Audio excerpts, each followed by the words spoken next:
Father, as I read and receive your word, may it deeply be rooted in me, so when difficulty comes, it will be your word that encourages and strengthens me. Amen. So we're continuing with Deuteronomy yet today, and we're going to start with chapter 33.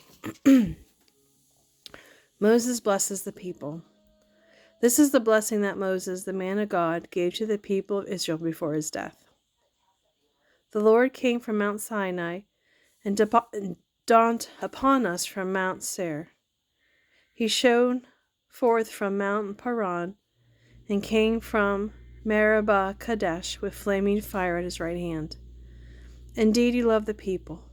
All your holy ones are in your hands. They follow in your steps and accept your instruction.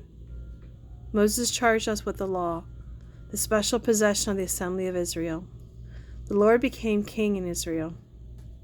When the leaders of the people assembled, when the tribes of Israel gathered, Moses said this about the tribe of Reuben. Let the tribe of Reuben live and not die out, even though their tribe is small. Moses said this about the tribe of Judah. O Lord, hear the cry of Judah and bring them again to their people. Give them strength to defend their cause. Help them against their enemies. Moses said this about the tribe of Levi. O Lord, you have given the sacred lots to your faithful servants, the Levites. You put them to the test at Massah, and contended with them at the waters of Meribah. The Levites obeyed your word and guarded your covenant. They were more loyal to you than to your parents, relatives, and children. Now let them teach your regulations to Jacob. Let them give your instructions to Israel. They will present incense before you and offer whole burnt offerings to the altar. Bless the Levites, O Lord, and accept all their work. Crush the loins of their enemies. Strike down the foes so they never rise again. Moses said this about the tribe of Benjamin. The people of Benjamin are loved by the Lord and live in safety beside him. He surrounded them continuously and preserves them from every harm. Moses said this about the tribes of Joseph.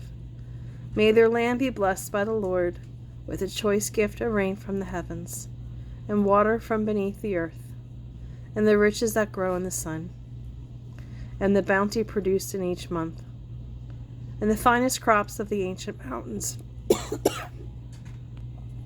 and the abundance from the everlasting hills,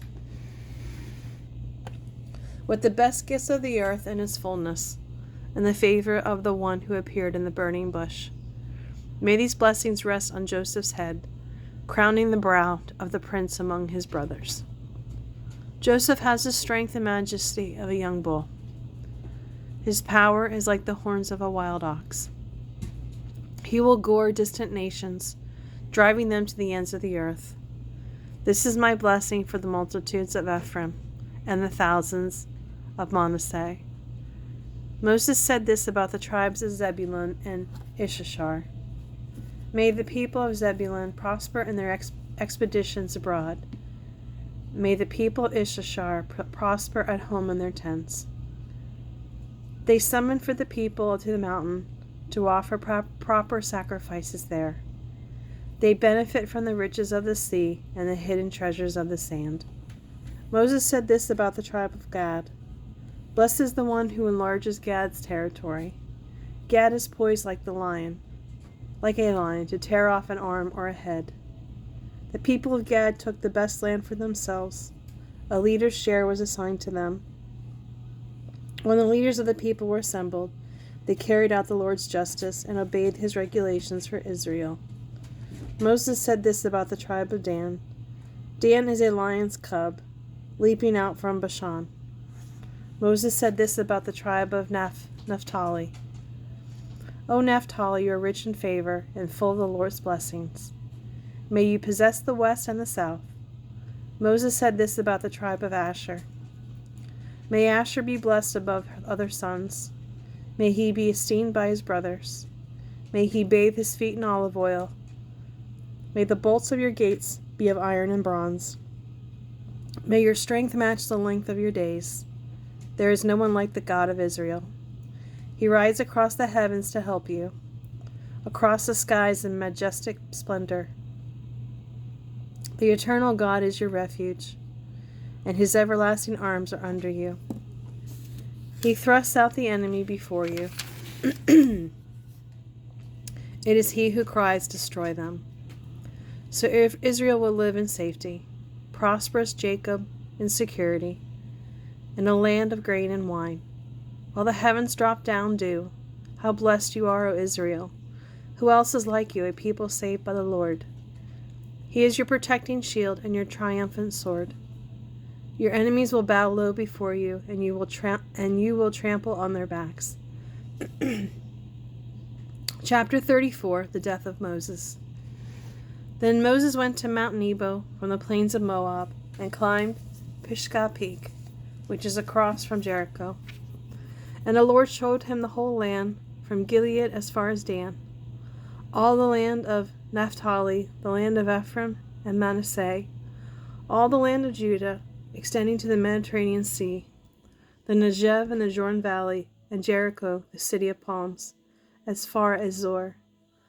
Then the Lord said to Moses, This is the land I promised, an oath to Abraham, Isaac, and Jacob, and I told them I would give it to their descendants. I have now allowed you to see it, but you will not enter the land. So Moses, the servant of the Lord, died there in the land of Moab, just as the Lord had said. He was buried in a valley near Beth-Peor in Moab, but to this day no one knows the exact place. Moses was 120 years old when he died, yet his eyesight was clear and he was as strong as ever. The people of Israel mourned 30 days for Moses on the plains of Moab until the customary period of mourning was over. Now Joshua, son of Nun, was full of the spirit of wisdom, for Moses had laid his hands on him. So the people of Israel obeyed him and did everything just as the Lord had commanded Moses. There has never been another prophet like Moses, whom the Lord knew face to face. The Lord sent Moses to perform all the miraculous signs and wonders in the land of Egypt against Pharaoh, all his servants, and his entire land. And it was through Moses that the Lord demonstrated his mighty power and terrifying acts in the sight of all of Israel. So that's the end of Deuteronomy. And like I have in other books, let's go back to the first and recap what Deuteronomy was all about. The author was Moses. The date was 1420 or 1220 BC. The content was Deuteronomy consists of several speeches or sermons given by Moses on the plains of Moab prior to Israel's entrance into Canaan. It also includes some specialized regulations and the appointments of Joshua to replace Moses. In Moses' faith and obedience, that doesn't make sense.